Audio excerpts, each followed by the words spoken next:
পাল্টাপাল্টি ক্ষেপণাস্ত্রের আঘাতে কাঁপছে ইরান ইসরায়েল। ইরানের ভূমিকম্প নিয়ে নানা গুঞ্জন। অস্ত্রবিরতি চায় রাশিয়া, চীন। তেল আবিবকে চাপ দেবেন না ট্রাম্প। সরকারের সঙ্গে যোগাযোগ রাখছে নির্বাচন কমিশন। সময় হলেই জানানো হবে ভোটের দিনক্ষণ, বললেন সিইসি। কর্মপরিকল্পনা অনুযায়ী চলছে কাজ। আগে তো মাঝে মধ্যে আসতো, কিন্তু এখন ওইভাবে ওষুধ টষুধ কোনো কিছু দিতেছে না। এবার আমার মনে হচ্ছে সরকার অতটা সচেতন না। ডেঙ্গু চোখ রাঙালেও এডিস নিধনে ঢিলে ভাব। ভবনে ভবনে মিলছে লার্ভা। 2 সিটির বিরুদ্ধে উদাসীনতার অভিযোগ নগরবাসীর। কাজ করছে মনিটরিং সেল, দাবি কর্তৃপক্ষের।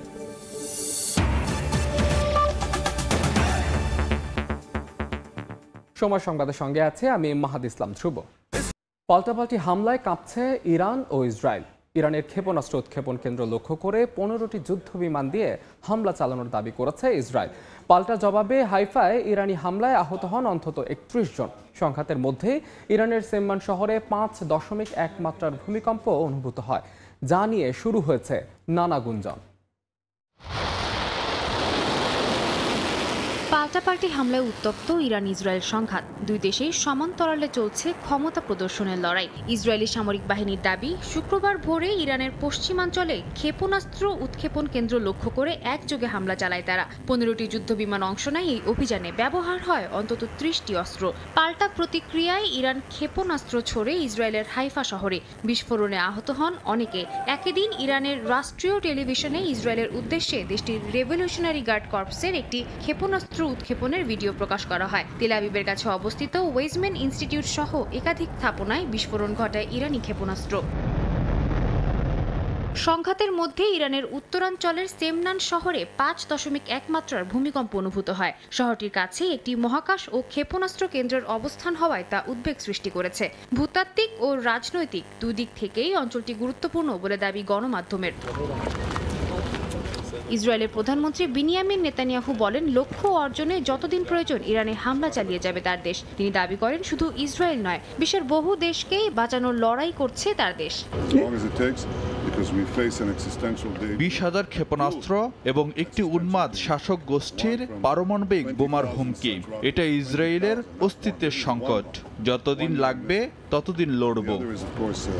একই সঙ্গে ইসরায়েলের পররাষ্ট্রমন্ত্রী গিডিয়ন সার হাইফায় সংবাদ সম্মেলনে বলেন, তারা ইরানকে বিশ্বাস করেন না। তার দাবি, ইরান কখনো আন্তরিকভাবে আলোচনা করে না।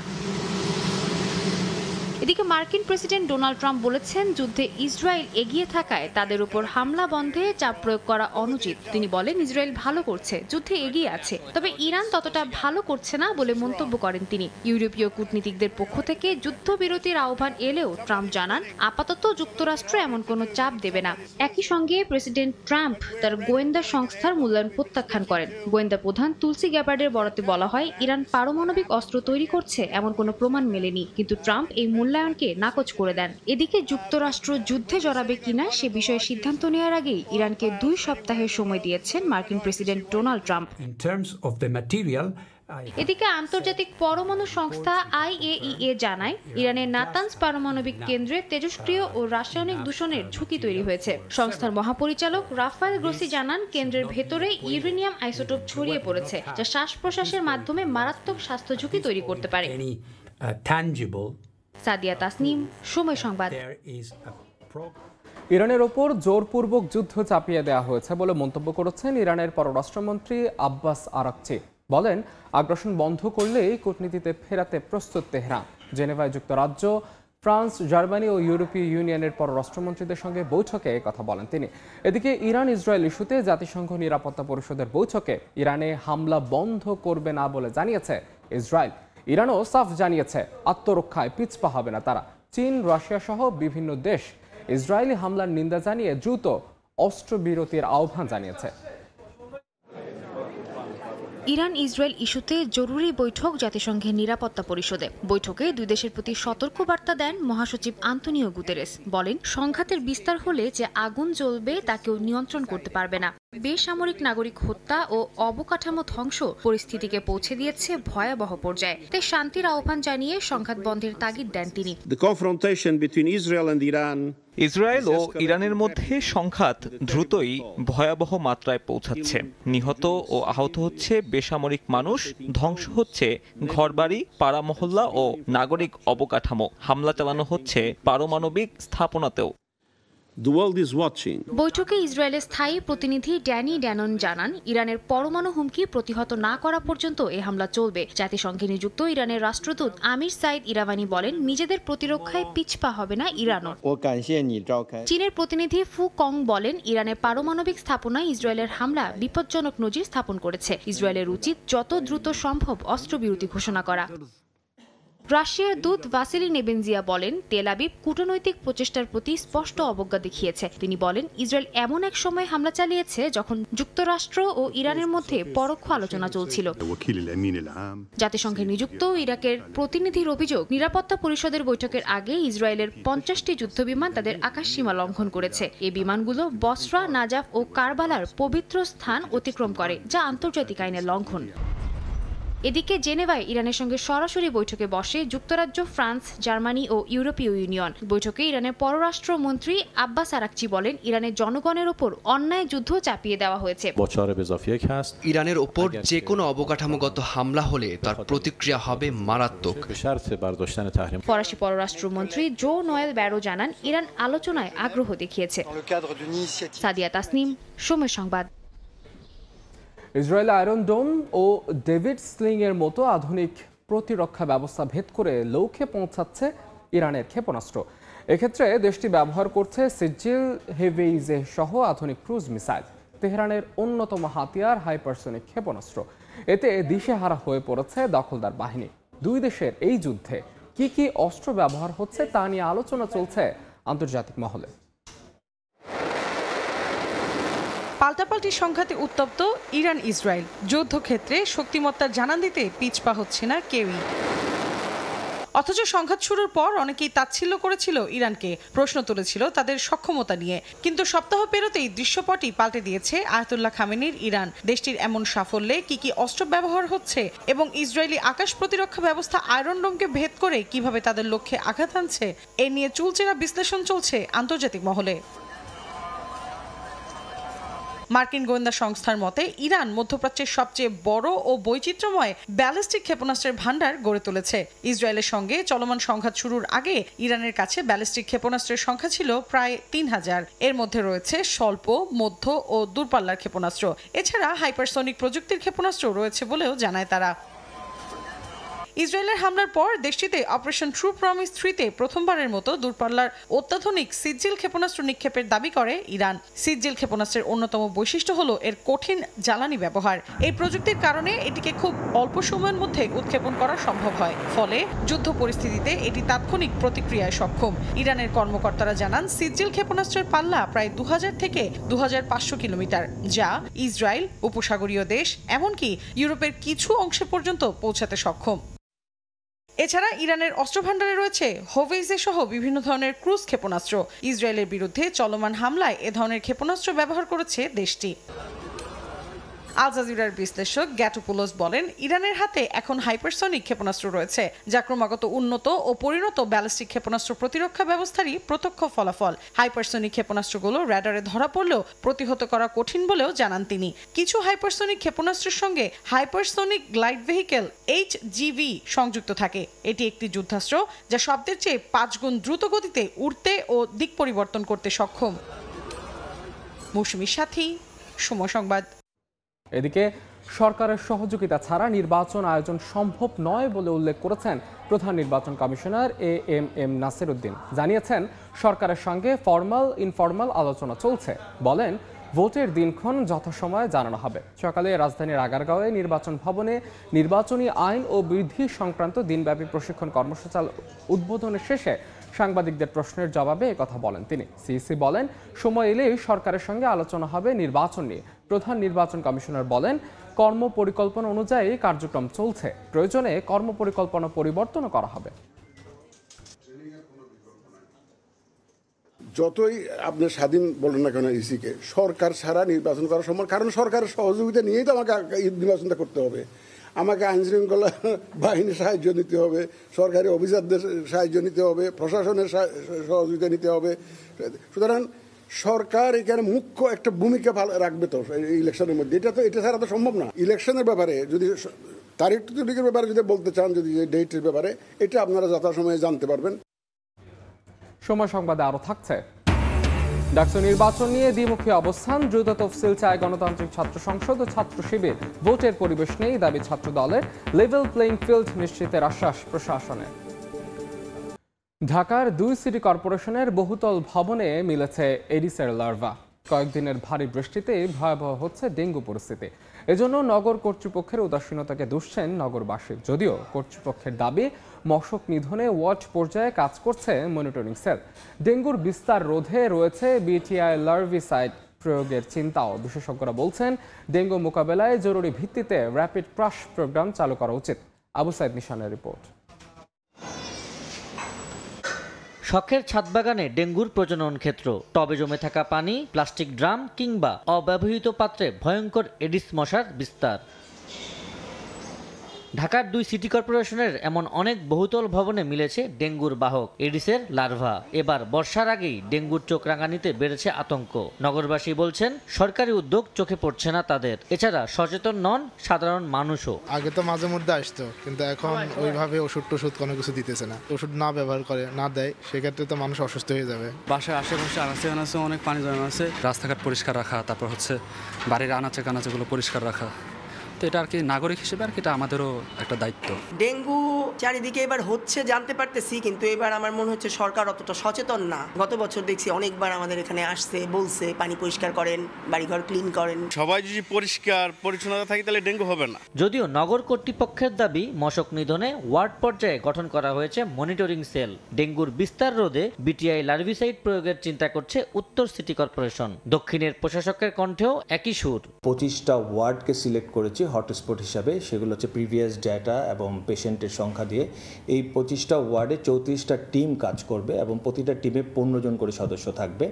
এদের কাজ হবে যে সোর্সগুলোকে রিডাকশন করা, সোর্সগুলোকে পিক করা। সোর্স পিক করলে তাহলে ব্রিডিং প্লেসের সংখ্যা কমে যাবে। ছাদ বাগানে যে টবগুলো আছে সে টবের মধ্যে যদি আমি বিটিআই গ্র্যানুলসটা দিয়ে দিই, তাহলে সেখানে সে প্ল্যান্টেরও কোনো ক্ষতি করবে না, আবার সেখানে মসকিটো হতে পারবে না। এটা আমাদের একটা নতুন এডিশন। ইনশাল্লাহ আমরা আগামী 3 মাসের মধ্যে এই প্রকিউরমেন্টে যাব। মশকের উৎস যেখানে উৎপাদন হয় সেটাকে বন্ধ করা যায়, এই জন্য আমরা মোবাইল কোড করার জন্য আমাদের জনগণকে সচেতন করা হবে, একই সঙ্গে তাদেরকে কিছুটা হলো আইনের আওতায় নিয়ে আসা। পরিস্থিতি নিয়ন্ত্রণে জরুরি ভিত্তিতে র্যাপিড ক্র্যাশ প্রোগ্রাম চালুর পরামর্শ বিশেষজ্ঞদের। এডিস মশা যদি আমরা এখনই নিয়ন্ত্রণ করতে না পারি, তাহলে এই বছর ডেঙ্গুর যে পরিস্থিতি সেটি ভয়াবহ হওয়ার একটি সম্ভাবনা আছে। জরুরি ভিত্তিতে আমাদের র্যাপিড ক্র্যাশ প্রোগ্রাম চালানো উচিত এবছরের ডেঙ্গু মোকাবেলা করার জন্য। ডেঙ্গু মোকাবেলায় সিটি কর্পোরেশনের উদ্যোগের পাশাপাশি জনসচেতনতার বিকল্প নেই বলেও মত বিশেষজ্ঞদের। আবু সাইদ নিশান, সময় সংবাদ, ঢাকা। মুখী অবস্থানে ছাত্র সংগঠনগুলো। নির্বাচন কমিশন গঠনকে স্বাগত জানিয়ে গণতান্ত্রিক ছাত্র সংসদ ও ছাত্র শিবির দ্রুত তফসিলের দাবি জানালেও ভোটের পরিবেশ নেই বলে দাবি ছাত্র দলের। গঠনতন্ত্রে প্রার্থীর বয়সসীমা না রাখা নিয়ে সমালোচনা করছে গণতান্ত্রিক ছাত্র সংগঠন ও ছাত্র শিবির। আর ছাত্র দলের অভিযোগ, কাউকে বিশেষ সুবিধা দিতে নির্বাচন নিয়ে প্রশাসন তড়িঘড়ি করছে। শিক্ষার্থীদের নিরাপত্তা ও নির্বাচনের পরিবেশ নিশ্চিত করতে আন্তরিকতার ঘাটতি নেই বলে দাবি বিশ্ববিদ্যালয় প্রশাসনের। শাকির আহমেদের রিপোর্ট। গত 16 জুন ঢাকা বিশ্ববিদ্যালয় কেন্দ্রীয় ছাত্র সংসদ ডাকসু নির্বাচন পরিচালনার জন্য প্রধান রিটার্নিং কর্মকর্তা সহ 10 সদস্যের নির্বাচন পরিচালনা কমিটি চূড়ান্তভাবে অনুমোদন করে সর্বোচ্চ নীতি নির্ধারণী ফোরাম সিন্ডিকেট। নির্বাচন পরিচালনা কমিটি গঠনকে স্বাগত জানিয়ে দ্রুত তফসিল ঘোষণার দাবি বাংলাদেশ গণতান্ত্রিক ছাত্র সংসদ ও ইসলামী ছাত্র শিবিরের। তবে একটি সংগঠনকে বিশেষ সুবিধা দিতেই চূড়ান্তভাবে অনুমোদিত গঠনতন্ত্রে প্রার্থীর বয়সসীমা রাখা হয়নি বলে অভিযোগ তাদের। নির্দিষ্ট বয়সসীমা থাকাটা সাধারণ শিক্ষার্থীদের জন্য যারা আসলেই শিক্ষার্থীদের স্বার্থে কাজ করবে এটি জরুরি ছিল বলে আমরা মনে করি। দেরি করার যে প্রবণতা আমরা বিশ্ববিদ্যালয় প্রশাসনের ভেতরে দেখেছি সেই প্রবণতা যাতে আর ফিরে না আসে। নির্বাচন করবার জন্য বয়সকে কোনো লিমিটেশনের মধ্যে রাখবেন না, যখন আপনি উন্মুক্ত করে দিবেন তখন ওই যে যারা দীর্ঘদিন ধরে আদুবাই হয়ে বিশ্ববিদ্যালয়ে পড়ে আছে, বিশ্ববিদ্যালয়ে রাজনীতি করে নানা রকম সুবিধা নেওয়ার জন্য, তাহলে তারা এই সুযোগটি পাবে। কিংবা বিশ্ববিদ্যালয় প্রশাসন বলেন তার নির্দিষ্ট একটি রাজনৈতিক দলের কাছে, গোষ্ঠীর কাছে কেমন যেন জিম্মি হয়ে থাকে। এখনও ডাকসু নির্বাচনের পরিবেশ তৈরি হয়নি দাবি করে ছাত্রদল বলছে কাউকে বাড়তি সুবিধা দিতেই এখনও শিক্ষার্থীদের নিরাপত্তা নিশ্চিত না করে ডাকসু নির্বাচন নিয়ে তড়িঘড়ি করছে বিশ্ববিদ্যালয় প্রশাসন। প্রশাসন যদি মনে করে 2019 সালের মতো একটি পক্ষকে সুবিধা দেওয়ার জন্য বা তড়িঘড়ি করে একটি নির্বাচন যেনতেন নির্বাচন আয়োজন করে ফেলবে, তাহলে সেক্ষেত্রে আমাদের মনে হয় যে শিক্ষার্থীদের যে পূর্ণ অধিকার নিশ্চিতের জন্য যে ডাকসুর স্বপ্ন বা আকাঙ্ক্ষা রয়েছে সেটি বাস্তবায়ন হবে না। কাউকে বাড়তি সুবিধা দেওয়ার সুযোগ নেই জানিয়ে বিশ্ববিদ্যালয় প্রশাসন বলছে লেভেল প্লেইং ফিল্ড ও নির্বাচনের পরিবেশ নিশ্চিতে সর্বোচ্চ চেষ্টা করা হচ্ছে। ছাত্রলীগের ঝটিকা মিছিল কোথায় করেছে? যেখানে করেছে সেটা কি ক্যাম্পাসের ভেতরের কোনো জায়গা? বিভিন্ন জায়গায় যে দুর্বলতা আছে সেগুলো শিক্ষার্থীরাই আমাদেরকে বলেন এবং এগুলো আমরাও নিজেরা ঘুরে ঘুরে দেখি, শিক্ষার্থীরা বলেন, আমরা সেগুলো মিট আপ করার চেষ্টা করছি। নিরাপত্তা নিশ্চিত করতে ক্যাম্পাসে সিসি ক্যামেরার সংখ্যা বাড়ানোর পাশাপাশি নানা উদ্যোগের কথা জানিয়েছেন প্রক্টর। শতভাগ প্রোটেকশন আছে এটা কেউ বলতে পারবে না। শাকির আহমেদ, সময় সংবাদ, ঢাকা। পরীক্ষা শুরুর আগে নওগাঁয় থানার লকার ভেঙে এইচএসসি এর প্রশ্নপত্র চুরির ঘটনায় জড়িতদের বিচার দাবিতে মানববন্ধন কর্মসূচি পালন করা হয়েছে। বেলা 11:30টার দিকে ধামইরহাট উপজেলা চত্বরে মানববন্ধনে অংশ নেন বিভিন্ন শ্রেণী পেশার মানুষ। এ সময় তারা অভিযোগ করে বলেন, সম্প্রতি উপজেলায় আইন শৃঙ্খলা অবনতি সহ পুলিশের দায়িত্বহীনতা বেড়েছে। থানা চত্বর থেকে প্রশ্ন ফাঁসের ঘটনা ভিন্ন খাতে প্রবাহের চেষ্টা চালানো হচ্ছে বলে অভিযোগ তাদের। এই ঘটনায় ধামইরহাট থানার ওসিকে দায়ী করে তার বিচারের দাবি জানান বক্তারা। অর্থ সংকটে বন্ধ হয়ে গেল কক্সবাজারের উখিয়া বিশেষায়িত হাসপাতাল। এতে চিকিৎসা সেবা থেকে বঞ্চিত হচ্ছে উখিয়া ও টেকনাফের স্থানীয় এবং 33টি ক্যাম্পের আশ্রিত রোহিঙ্গা। এরই মধ্যে প্রতিষ্ঠানটি সরকারের সংশ্লিষ্ট দফতরে বুঝিয়ে দেওয়া হয়েছে। মোহাম্মদ ফরাজের ছবিতে সুজাউদ্দিন রুবেলের রিপোর্ট। কক্সবাজারের উখিয়া ও টেকনাফে রয়েছে 5 লাখের মতো স্থানীয় বাসিন্দা। তার সঙ্গে যুক্ত হয়েছে মিয়ানমার থেকে পালিয়ে এসে আশ্রয় নেয়া 13 লাখের বেশি রোহিঙ্গা নাগরিক। কিন্তু তাদের চিকিৎসা সেবায় আধুনিক ব্যবস্থা না থাকায় ছুটতে হতো কক্সবাজার জেলা সদর হাসপাতাল বা চট্টগ্রামে। এই সমস্যার সমাধানে 2022 সালের জুলাই মাসে চালু হয় উখিয়ার বিশেষায়িত হাসপাতাল। কিন্তু অর্থ সংকটের কারণে গত 14 মে থেকে বন্ধ হয়ে গেছে বিশেষায়িত হাসপাতালটি। নষ্ট হয়ে যাচ্ছে গুরুত্বপূর্ণ আধুনিক চিকিৎসার সরঞ্জাম। শুধু চুরি ঠেকাতে দায়িত্ব পালন করছে কয়েকজন নিরাপত্তা রক্ষী। এটা ছিল মা ও শিশুদের জন্য বিশেষ করে এই হাসপাতালটা খুব কার্যকরী। যদি আমরা চিকিৎসা পাইতাম তাহলে আমাদের জন্য একটু বেটার হতো। রোগীরা এসে ফিরে যাচ্ছে, রোগীরা আসলে আমরা বলি হসপিটাল বন্ধ হয়ে গেছে। শরণার্থী ত্রাণ ও প্রত্যাবাসন কমিশন বলছে বিশেষায়িত হাসপাতালটি ফের চালু করতে সব ধরনের প্রচেষ্টা অব্যাহত রয়েছে। জাতিসংঘ আমাদেরকে বলে দিয়েছে এটা সম্ভব না, অলরেডি এটা আমাকে হ্যান্ড ওভার করে দিয়েছে। তো আমরা চেষ্টা করছি অন্য কোনো আইএনজিও বা এনজিও বা বাংলাদেশের কোনো সংস্থা, স্বেচ্ছাসেবী সংস্থা এখানে এটা নিতে পারে কিনা। জাপানের অর্থায়নে হাসপাতালটি নির্মাণ করা হয় ইউএনএইচসিআর এর মাধ্যমে। সুজাউদ্দিন রুবেল, সময় সংবাদ, কক্সবাজার। অবশেষে জুলাই থেকে গার্মেন্টস পণ্য পরিবহনের সরাসরি কার্গো সার্ভিস চালু করতে যাচ্ছে চট্টগ্রাম শাহ আমানত বিমানবন্দর। প্রথম পর্যায়ে একটি বিদেশি প্রতিষ্ঠান সপ্তাহে 2টি ফ্লাইট পরিচালনার আগ্রহ দেখিয়েছে। ইউরোপগামী পণ্যগুলো উজবেকিস্তান এবং অন্য রুটের পণ্য যাবে চীন হয়ে। শাখাউত শ্রীপুর ক্যামেরায় বিস্তারিত কমলদের রিপোর্টে। ভারত আকস্মিকভাবে ট্রান্সশিপমেন্ট সুবিধা বাতিল করার পরপরই বিকল্প পথ খুঁজতে শুরু হয় চট্টগ্রাম শাহ আমানত বিমানবন্দর দিয়ে কার্গো পণ্য পাঠানোর তোড়জোড়। এই প্রক্রিয়ায় মুখোমুখি হতে হচ্ছে নানা চ্যালেঞ্জের।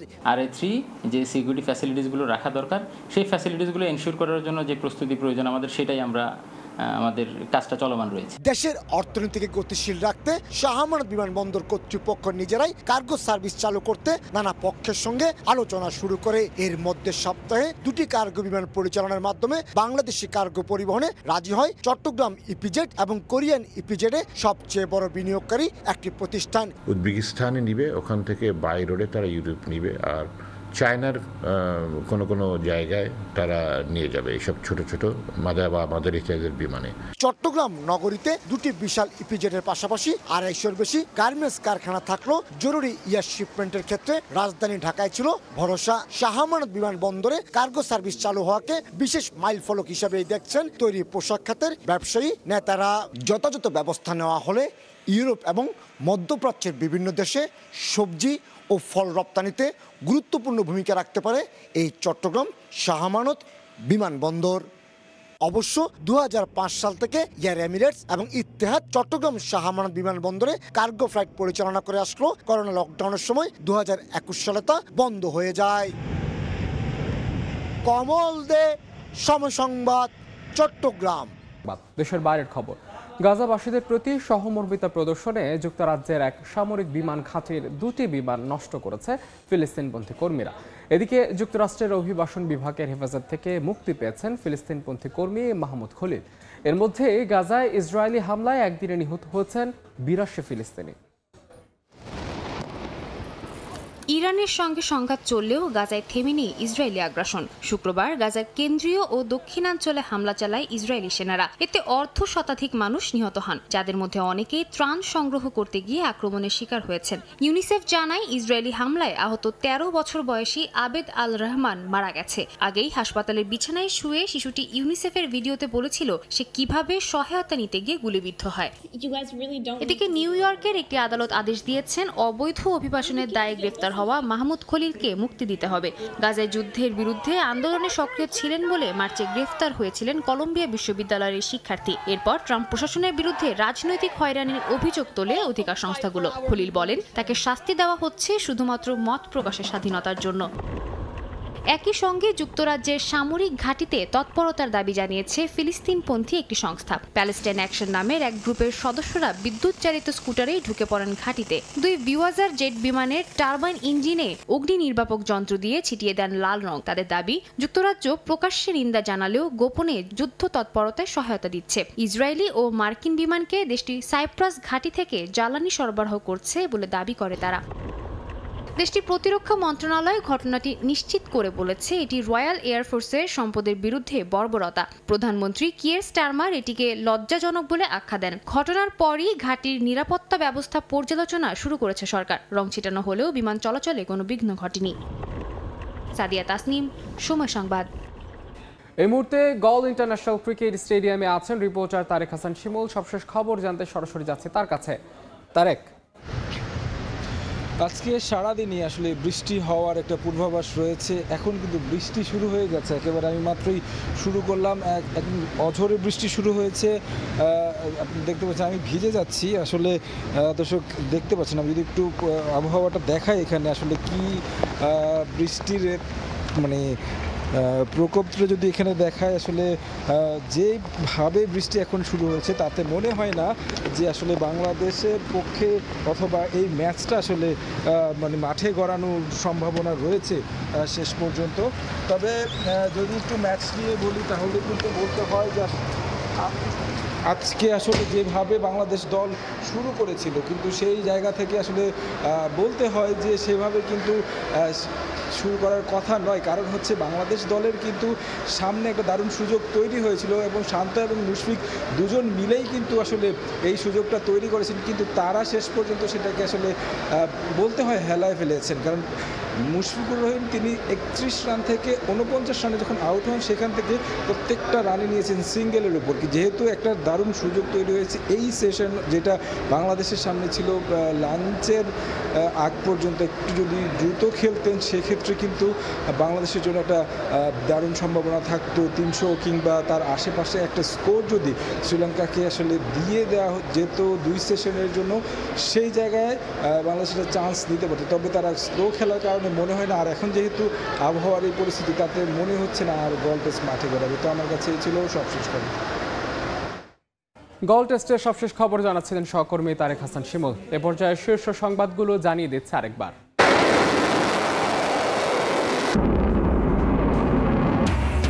পাল্টাপাল্টি ক্ষেপণাস্ত্রের আঘাতে কাঁপছে ইরান ইসরায়েল। ইরানে ভূমিকম্প নিয়ে নানা গুঞ্জন। অস্ত্রবিরতি চায় রাশিয়া চীন।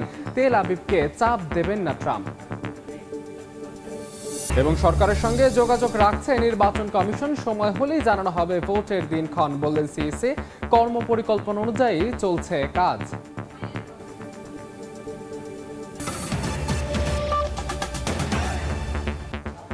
এই ছিল সময় সংবাদের সঙ্গে থাকুন সময়।